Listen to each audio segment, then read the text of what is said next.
আপা একটা কথা বলতাম, শরম লাগে। কি কথা বলো বলো। আফা ভাইয়া তো বিদেশ চলে যেতেছে লেখাপড়ার জন্য। তো কি হয়েছে?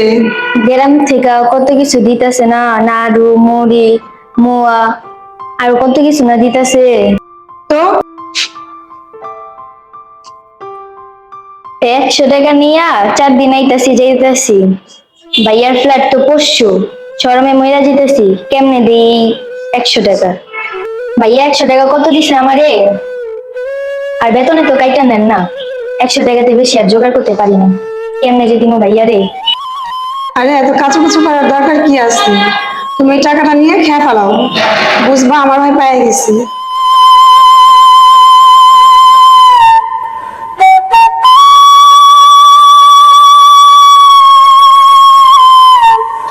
আমি জানতাম আপা এই টাকাটা দিতে পারুম না ভাইয়ারে, এই ডরটাই ডরাইছিলাম। আমাগো কেউ দূরের মানুষ গেলে আমরা তাকে মায়া কইরা টাকা দিতাম। আল্লাহ মন দিছে, ধন সম্পদ দেয় নেঙ্কা, তোর দিকে আমাগো ভাইয়ারে দিতে কেমন লাগতেছে, তাই সাহস কইরা আপনাকে বলছি। কে মরে কে বাঁচে কইতে তো পারি না।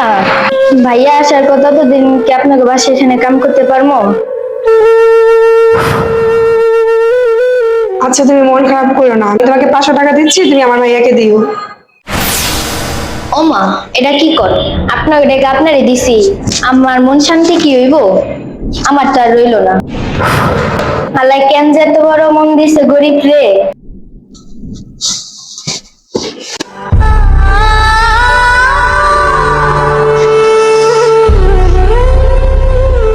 রান্না করো না, আমি আমার ভাইয়াকে ডাক দিই, তুমি আমার ভাইয়াকে দিও।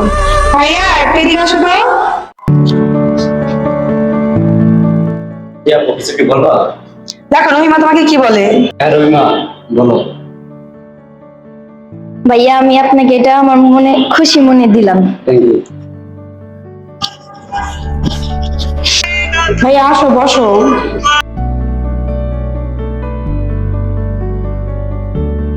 আমি বিদেশ যাবো, আমাকে কত মানুষের কত কিছু দিছে, কিন্তু রহিমার এই 100 টাকা আমার কাছে মহামূল্যবান। এই রহিমারাই আসল মানুষ, সোনার মানুষ। ভাইয়া তোমার কথা শুনে আমার মনটা ভরে গেছে।